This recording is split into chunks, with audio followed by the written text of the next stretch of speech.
Hey, welcome back to Room 237. This is John. Coming at you with another movie review.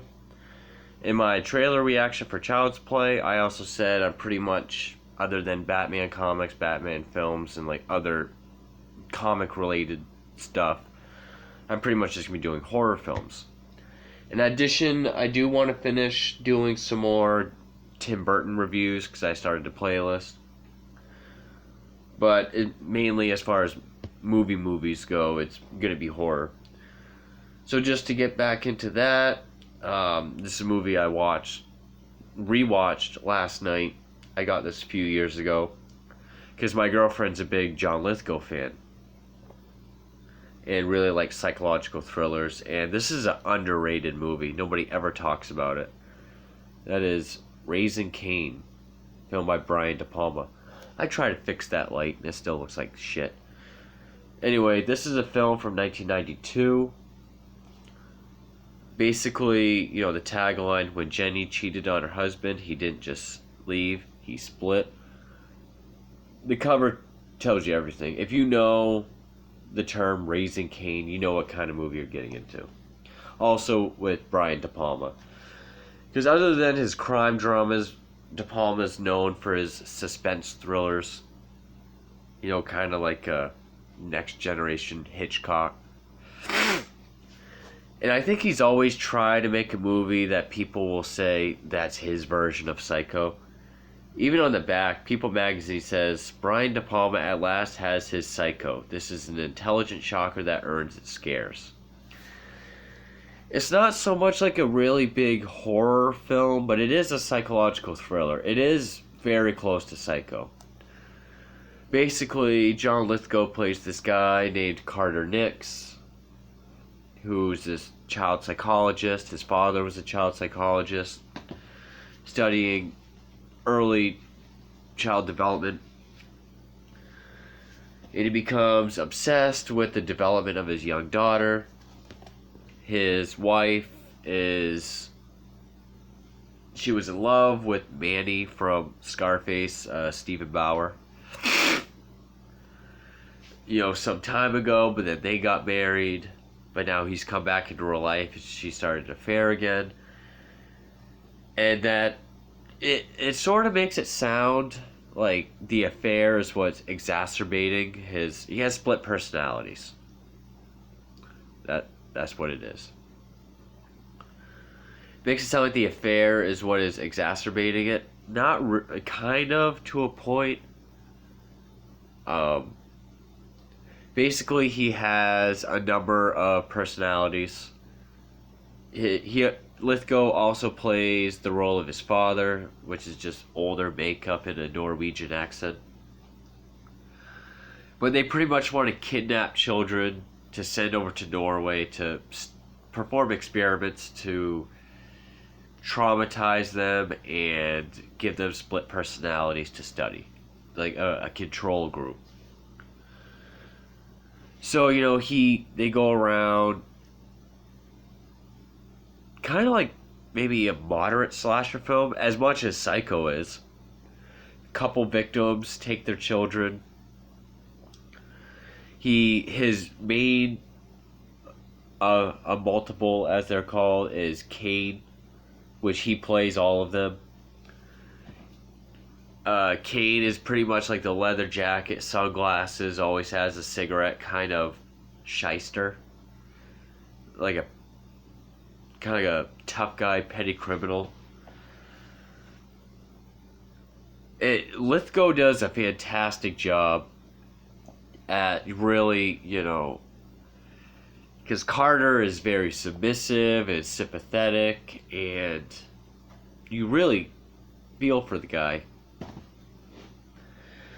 But Cain, he's a real asshole. But there's a scene where everything's coming to a head, and he's in the interrogation room. Well, it's not really an interrogation. What's the actress's name? Frances Sternhagen. I can't place right now where else I've seen her.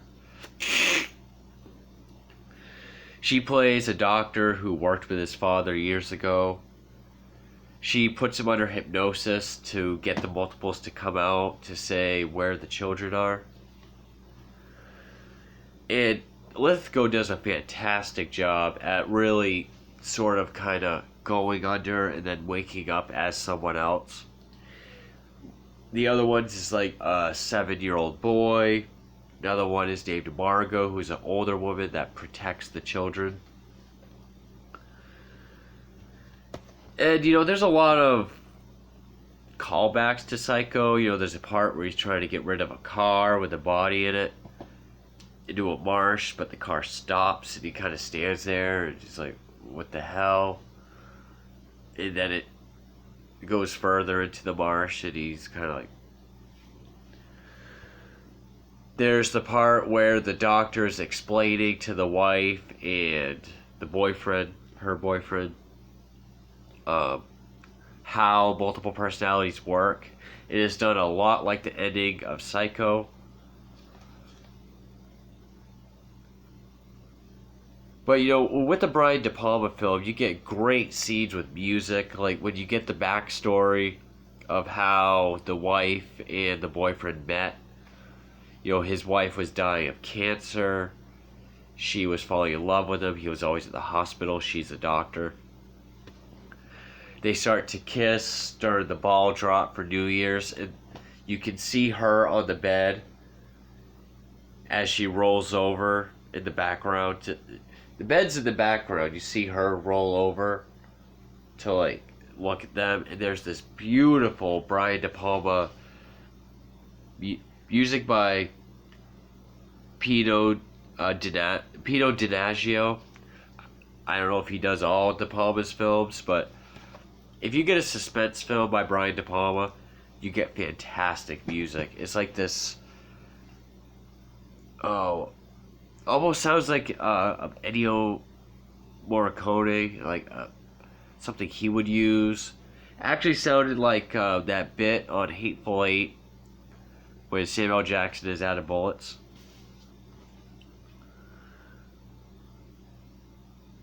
But yeah, just really great scenes. John Lithgow is one of my favorite actors. My girlfriend's a big fan of his because of Third Rock from the Sun.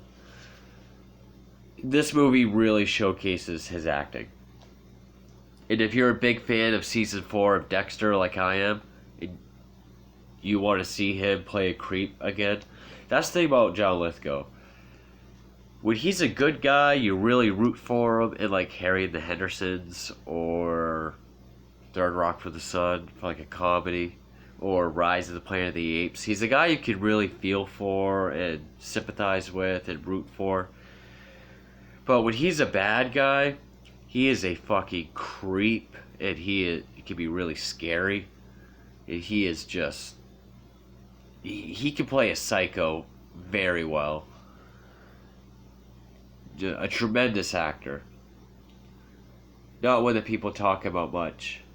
And he was just in that Daddy's Home too. It's just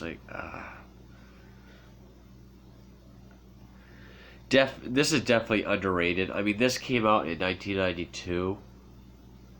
And no one ever talks about it. I've never heard anyone else talk about it. I didn't really want to give too much away because I would like people to see this, but it's 27 years old. If you haven't seen it yet, you're probably not going to.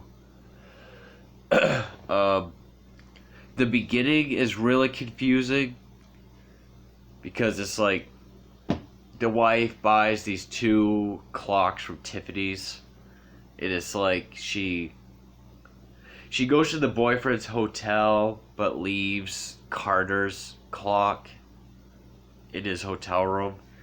So she tries to sneak out and switch the clocks, and it's just one of those dreams that she wakes up from over and over and over again. It gets really confusing, but it does fix itself very quick. I love the ending. It is a kind of a psycho ending, but at the same time not really. Close enough. Not really a lot to talk about. I mean, you would think with the psychological... There was another thing where the main detective, who I cannot remember his name, Yep, it's not on here. Great. He was the mayor on Slither. And then his deputy is like the gas station guy on the remake of Hills Have Eyes. They're walking with the doctor as she's explaining her relationship with John Lithgow's dad. And there's a part, like, they're way up here. They're walking through the police department. And they walk down the steps, and then they walk down, and then they come right by the camera, and they walk all the way down more steps and out the corridor. And it's just one long tracking shot. And one shot that they're talking the whole time. One long tracking. It, very beautifully done. It reminded me of, like, the Copacabana scene on Goodfellas. Kind of reminded me of that. But yeah, this is a very underrated movie. It sucks because DePalma's always tried to make great suspense thrillers. And this is probably his best one that I've seen. And John Lithgow, this is one of his finest performances next to Dexter, I would say. Just that scene where he's under hypnosis and he's changing his characters. This is what Split could have been if M. Night Shyamalan Ding Dong did not have that stupid twist ending that ruined the movie. You're going to have this movie with split personalities and then have that stupid twist where he's superhuman. I'm a comic reader and that even pissed me off. Superhuman. Either go superhuman or make it a psychological thriller like this. This is how you do a split personality movie. This and Psycho. Split could have been an excellent movie. I'll probably rant on that someday, but I have to watch it again. In the meantime, I'll stick with this because from start to finish, this is a much better movie. If you liked Split, go ahead and give this a look. I would recommend it.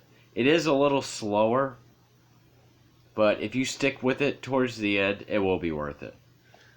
So yeah, Raising Cain, psychological thriller, very underrated. But that's all I got for that. So for Road 237, John's out. Thank you.